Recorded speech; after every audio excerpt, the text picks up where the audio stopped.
Hello everyone, जय माता दी सभी को। कैसे हैं आप लोग? माता रानी की कृपा से स्वस्थ होंगे, यही उम्मीद है।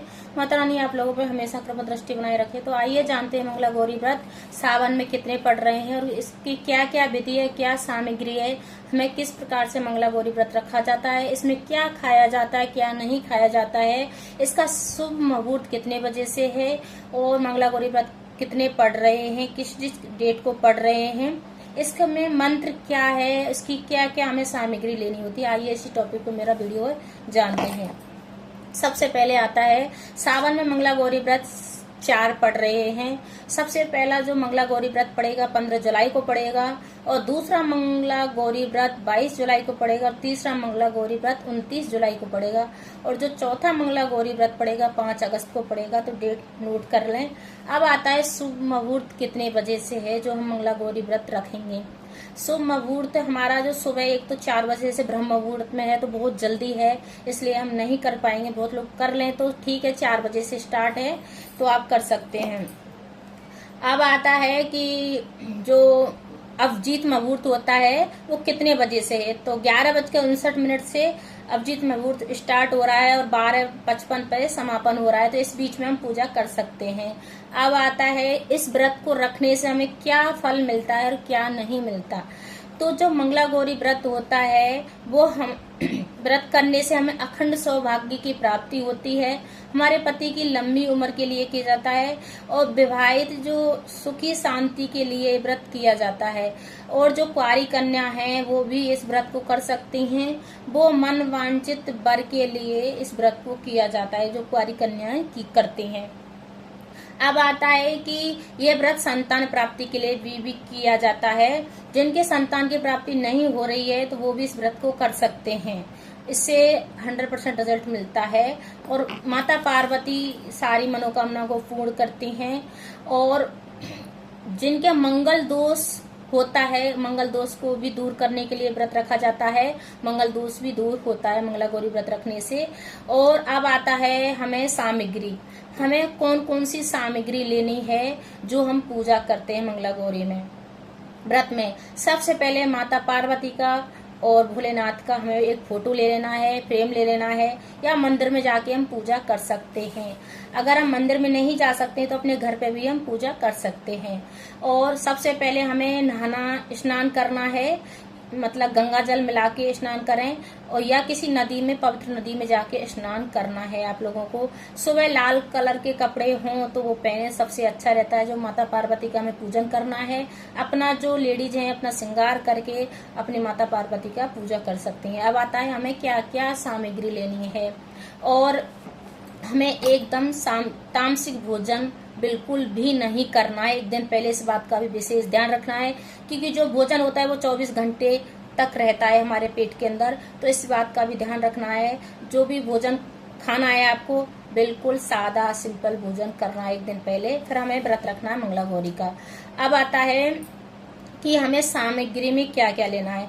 शिव और पार्वती की फोटो लेनी है, अगर घर में नहीं है तो मंदिर में जाके भी ये पूजा अर्चन कर सकते हैं। हमें 16 लौंग लेनी है, 16 इलायची लेनी है, 16 सुपारी लेनी है, गुड़ लेना है, पंचमेवा लेना है, धूप लेनी है, अगरबत्ती लेनी है, 16 श्रृंगार लेना है माता का, 16 श्रृंगार ले लेना है आपको, गेहूं लेना है, चुनरी लेनी है और हनी और जनेऊ और कलावा लेना है, कुमकुम लेना है, लाल कलर का कुमकुम लेना है, गंगा जल लेनी है, रुद्राक्ष लेना है और मंगला गौरी व्रत माता को समर्पित करना है। ये सारी सामग्री माता को समर्पित करना और भोलेनाथ को समर्पित करना है। जनेऊ भोलेनाथ को चढ़ाया जाएगा, पहनाइए। तो सारे लोग जानते हैं कि कौन कौन सी सामग्री हमें भोलेनाथ और माता पार्वती की पूजा आपको करनी है। फिर आता है कि हमें स्नान तो आपको बता ही दिया है मैंने। अब जो भोलेनाथ का हमें जो अभिषेक करना है वो किस प्रकार से करना है। तो भोलेनाथ का हमें अभिषेक करना है, जल से अभिषेक करना है और रुद्राक्ष अभिषेक भी करना है। एक लोटे में हमें रुद्राक्ष डाल लेना है, फिर भोलेनाथ का हमें अभिषेक करना है। अगर आपके पास फोटो फ्रेम है तो फिर कैसे अभिषेक करेंगे, तो फिर छींटे डाल के, या फिर वैसे घर में फोटो फ्रेम से अच्छे से नहीं हो पाता है, नहीं तो मिट्टी का भी बना सकते हैं शिवलिंग, या छोटा कोई शिवलिंग है तो भी अभिषेक होता है अच्छे से। तो नहीं, फोटो में तो छींटे ही लगाने पड़ते हैं, वो भी एक फूल ले लें तब छींटे लगाएं, नहीं तो अभिषेक नहीं हो पाता है सही से। तो आप इस प्रकार से कर सकते हैं। अब आता है कि माता पार्वती को हमें क्या क्या अर्पण करना है। माता पार्वती को लाल कलर की चुन्नी उड़ा लेनी है, लाल कलर का चंदन लगाना है माता पार्वती को, और 16 लाल कलर का फूल भी चढ़ाना है, और 16 श्रृंगार की जो सामग्री है, हम सामान लेके आए थे सुहाग का, वो माता को समर्पित करना है, आपको अर्पण करना है। और अब फिर उसके बाद में मंदिर में एक घी का दीपक जरूर लगाना है। घी का दीपक लगाने के बाद माता को हमें भोग में क्या लगाना है, तो हमें सफेद, माता भोलेनाथ और माता पार्वती को सफेद कलर की मिठाई सबसे प्रिय होती है। सफेद कलर का कोई भी चीज आप मिठाई में ले सकते हैं, बतासा ले सकते हैं, मिठाई ले सकते हैं, हलवा ले सकते हैं, दही ले सकते हैं, और पंचमेवा ले सकते हैं, जो आपके पास हो सामर्थ्य के अनुसार वो ले सकते हैं। अब आता है कि हमें व्रत में क्या खाना चाहिए, तो मेरे अनुसार भाई वैसे भोलेनाथ को नमक नहीं खाते हैं, नमक उसमें वर्जित होता है व्रत में। 16 सोमवार करो, या जो मेन सावन के सोमवार होते हैं उसमें भी, या गौरी जो मंगला गौरी के व्रत रखते हैं उसमें भी नमक नहीं खाया जाता है। अगर आपकी दवाइयां चल रही हैं, आपके सामर्थ्य नहीं है, आप बीमार हैं या कुछ भी प्रॉब्लम आ रही है, तो जो सेंधा नमक होता है उसको आप ले सकते हैं। साबूदाने की खिचड़ी बना सकते हैं, फल ले सकते हैं, दही ले सकते हैं, जो कुट्टू का आटा आता है जो मार्केट में, उससे आप पराठा रोटी कुछ भी बना के खा सकते हैं। जो भाई बीमार हैं, ज्यादा तो नहीं हो पाता है उनसे, तो ऐसे कर सकते हैं। मूंगफली भी भून के वो भी खा सकते हैं तल के, और वैसे इसमें नॉर्मल जो आटा होता है उसका भी हम खाना बना के खा सकते हैं। ये पर प्याज लहसुन बिल्कुल नहीं खाया जाता है। जो तामसिक चीजें होती हैं वो बिल्कुल भी नहीं खाई जाती हैं। इस बात का आपको विशेष ध्यान रखना है जो व्रत रखते हैं मंगला गौरी का। वैसे सोमवार का व्रत रखते हैं उसमें भी नहीं खाया जाता है, ये सेम चीजें ही खाई जाती हैं। अगर हम बीमार हैं, हमारे शरीर में सामर्थ्य नहीं है, तो लास्ट में ये चीजें हम नमक खाते हैं, जो भी सेंधा वाला जो नमक आता है, जो व्रत वाला नमक आता है उसको खाते हैं।